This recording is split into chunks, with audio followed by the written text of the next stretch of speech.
Start है।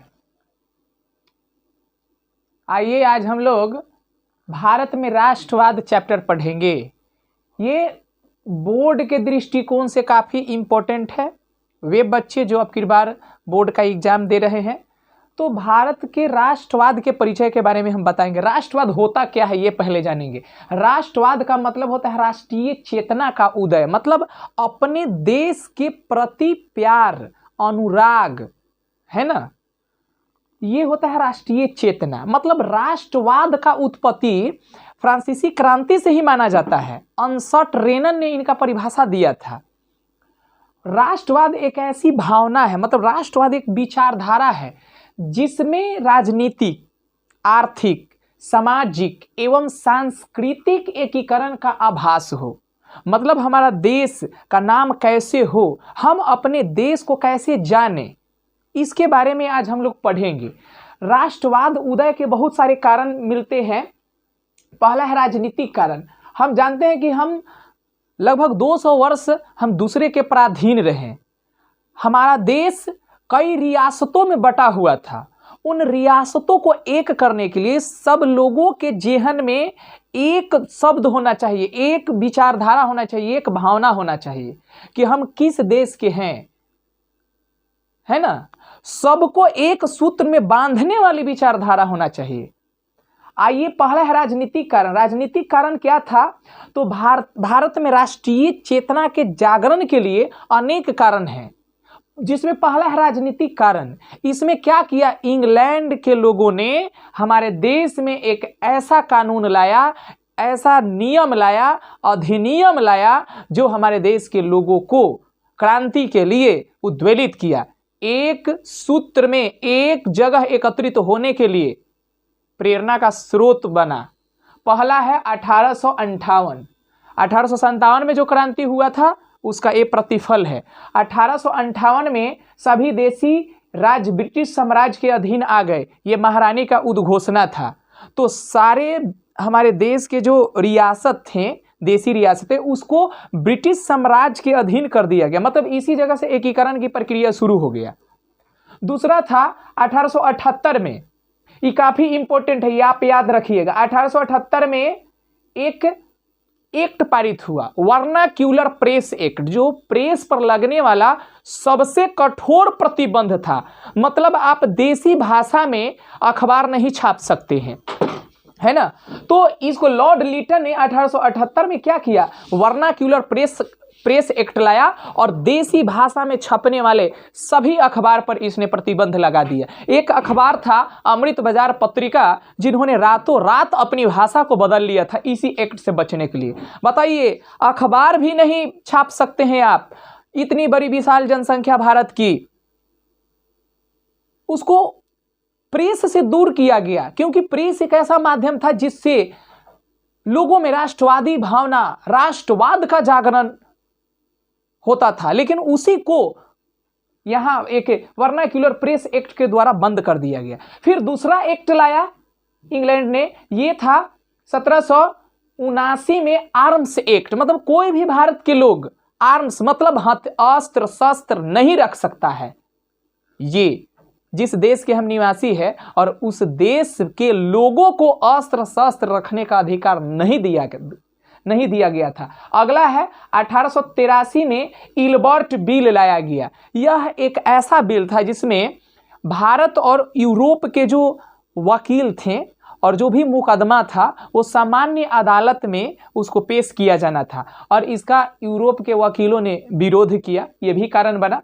1905 में Lord Curzon के शासनकाल में बंग भंग आंदोलन हुआ। मतलब इसी जगह से लॉर्ड कर्जन ने सांप्रदायिकता का बीज बो दिया और हिंदू मुस्लिम धर्म के आधार पर बंगाल को बांट दिया गया, जिसे हम बंग भंग आंदोलन कहते हैं। इसे 1911 में निरस्त कर दिया गया, बंग भंग आंदोलन। 1907 में देशद्रोही सभा अधिनियम लाया गया कि हमारे देश के लोग कहीं भी सभा नहीं लगा सकते हैं, उसके ऊपर रोक लगा दिया गया। ये राजनीतिक कारण था, और ये कारण ने भारतीयों के अंदर राष्ट्रीय चेतना का उदय किया और क्रांति के लिए, आंदोलन के लिए मार्ग को प्रशस्त किया। दूसरा है कारण, आइए आर्थिक कारण। आर्थिक कारण में क्या है, 1882 ईस्वी में सूती कपड़ा आयात पर से शुल्क को हटा लिया गया। इंग्लैंड जैसे ही उसके देश में औद्योगिकीकरण हुआ तो हमारे देश के सारे लघु उद्योग चौपट हो गए, बंद हो गया, क्योंकि वो मशीन के द्वारा सूती वस्त्र का उत्पादन करता था और वहां से यहाँ लाकर बेचता था, जबकि यहाँ हथकरघा उद्योग था। तो यहाँ हथकरघा उद्योग से बनने वाले जो कपड़े थे काफ़ी कॉस्टली थे और वो सस्ता में बेचता था, तो यहाँ उसको बाजार भी मिल गया और यहाँ से कच्चा माल को अपने देश ले जाता था। और दूसरी बात कि यहाँ आयात शुल्क लगा रखा था, जिससे हमारे देसी जो खादी उद्योग था वो नष्ट हो गया। आगे है सामाजिक कारण। सामाजिक कारण में क्या था, प्रजातीय विभेद था। आप पढ़े होंगे इतिहास में कि सुरेंद्रनाथ बनर्जी जो प्रथम ICS थे, मतलब भारत के लोग पहले ICS IAS जो सिविल सर्विस था उसमें उन लोगों के साथ मतलब मेंस का कॉपी ही नहीं चेक किया जाता था। इस प्रकार का विभेद अपनाया जाता था। भारत के सैनिकों के साथ अच्छा बर्ताव नहीं किया जाता था। हमारे देश के लोगों को हीनता के दृष्टि से देखा जाता था। ये सामाजिक कारण था, ये प्रजातीय विभेद। अगला है धार्मिक कारण। हमारे देश में धार्मिक कुरीतियां थी और आडंबर था, पाखंड हमारे समाज में फैला हुआ था, तो धर्म सुधार आंदोलन भी हुए। धर्म में वह तत्व जो समय के अनुसार अनुकूलित नहीं था उसको हटाया, जैसे सती प्रथा, बाल विवाह, स्त्री शिक्षा, ये सब पर रोक लगा। राजा राम मोहन राय, स्वामी दयानंद सरस्वती, उसके बाद ईश्वर चंद्र विद्यासागर, इन लोगों ने मतलब ये धार्मिक आंदोलन को आगे बढ़ाया और धर्म में जो कुरीतियां थी उसको इन्होंने हटाया। वेदों की ओर लौटो नारा दिए थे स्वामी दयानंद सरस्वती। उन्होंने आर्य समाज स्थापित किया था कि वेद में जो कुछ बात थी उसको संशोधित किया गया, वेद को ट्रांसलेट किया गया हिंदी में, ताकि वेद का ज्ञान हर सामान्य जन तक पहुंचे। वही राजा राम मोहन राय ने सती प्रथा के उन्मूलन के लिए उन्होंने ब्रह्म समाज स्थापित किया। लोगों में नई चेतना, नई सोच को उत्पन्न करने के लिए ब्रह्म समाज का स्थापना किया गया था। वही ईश्वर चंद्र विद्यासागर ने बाल विवाह के ऊपर समर्थक थे और उन्होंने समाज को सुधारने का काम किया।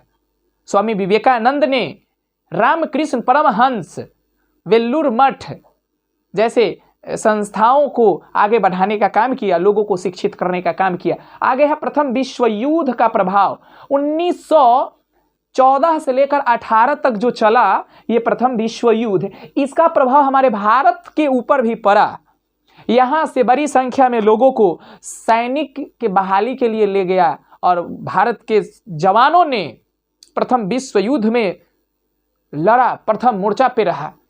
जो शहीद हो गए उनका नाम निशान मिटाने का कोशिश किया गया, लेकिन महात्मा गांधी ने उनको आश्वासन मिला था कि आप लोगों को कहिए सैनिक में बहाल होने के लिए, जब हम प्रथम विश्व युद्ध में जीत जाएंगे तो हम आपको स्वतंत्र कर देंगे। लेकिन अंग्रेज वही था, वो अपने दोहरी नीति के लिए जानता था।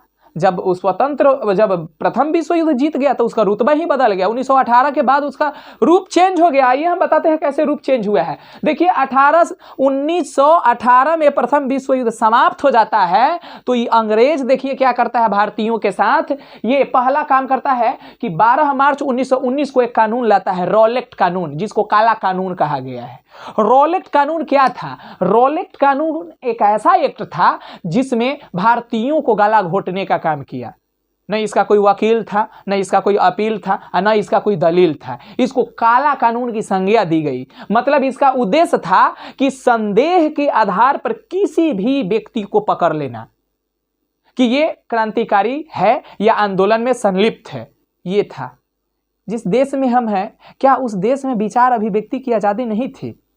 क्या लोग आंदोलन नहीं कर सकते थे? तो इसने बोला कि नहीं, भारत में अशांति हो गया है, अशांति फैल गया है और अशांति को खत्म करने के लिए ये रॉलेक्ट कानून लाया गया है। अशांति हो गया है। सुनिए, उसके बाद 13 अप्रैल 1919 को एक घटना घटता है, जालियांवाला बाग हत्याकांड। इसी का प्रतिफल है।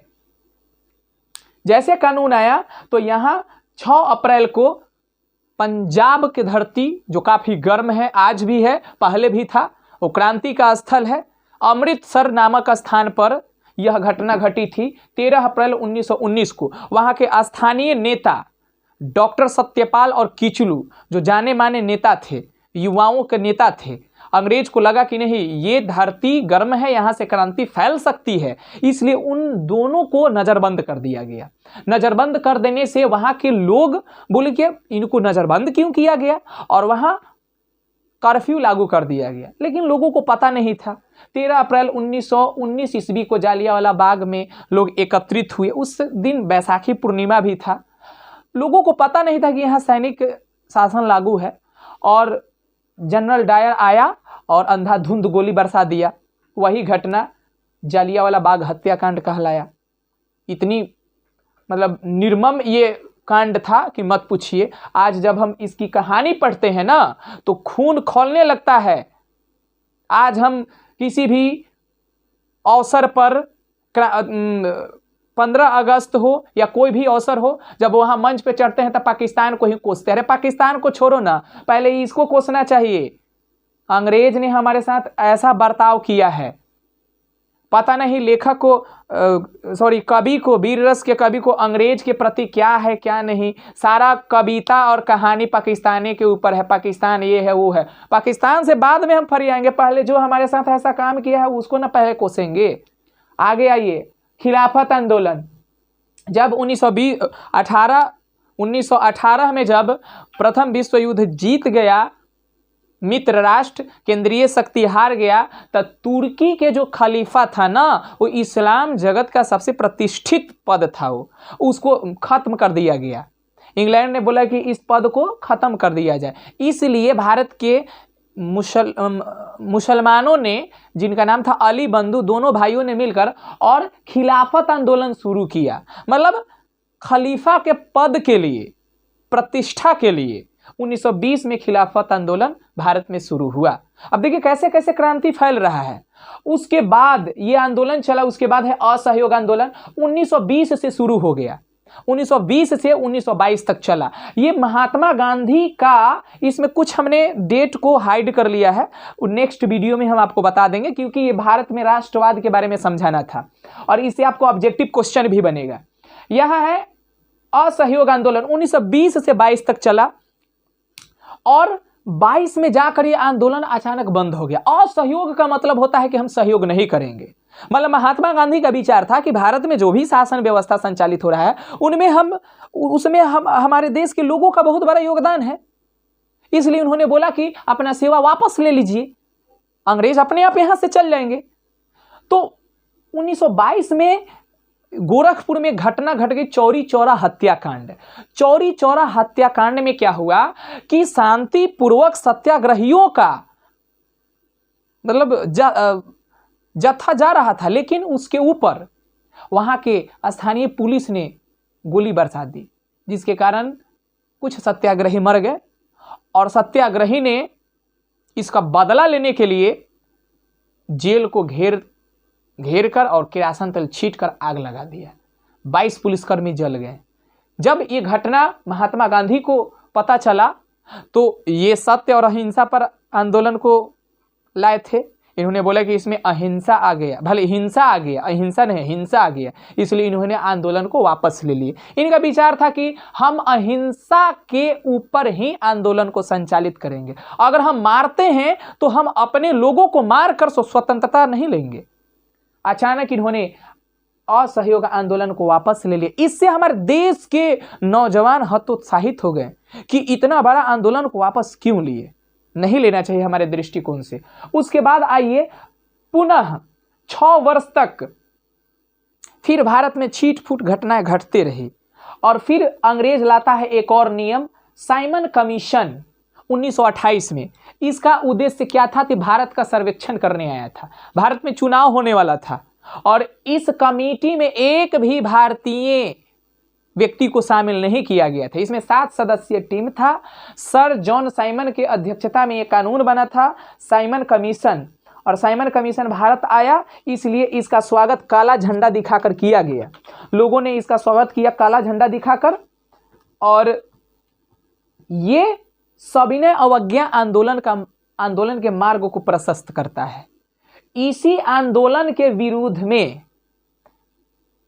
लाला लाजपत राय को इतना लाठी मारा अंग्रेज पुलिस ने कि वो मर गए, और उन्हीं का नारा था साइमन कमीशन वापस जाओ, साइमन कमीशन वापस जाओ, साइमन गो बैक का नारा दिए थे लाला लाजपत राय। उन्होंने एक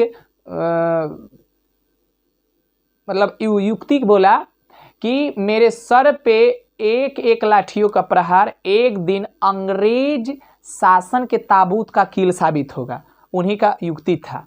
बाद में 12 मार्च 1930 को पुनः महात्मा गांधी ने दांडी यात्रा शुरू किया। दांडी यात्रा में एक ऐसा यात्रा था जिसमें नमक पर कानून लगा दिया गया था कि आप नमक नहीं बना सकते। बताइए, एक जन साधारण वस्तु जो सबके लिए आवश्यक है उसके ऊपर कानून लगा दिया गया। उसके बाद इसी से सविनय अवज्ञा आंदोलन शुरू हो जाता है। तो हमने आपको भारत के राष्ट्रवाद के बारे में केवल जानकारी दिए हैं, पढ़ाए नहीं हैं, और हर बात आपको ऑब्जेक्टिव क्वेश्चन यहाँ से पकड़ा जाएगा, है ना। तो आप वीडियो को देखें, चैनल को सब्सक्राइब करें, और धीरे धीरे ऐसा ही एक से बढ़कर एक और वीडियो हम लाएंगे। प्रयास मेरा जारी है। स्क्रीनशॉट लेने के लिए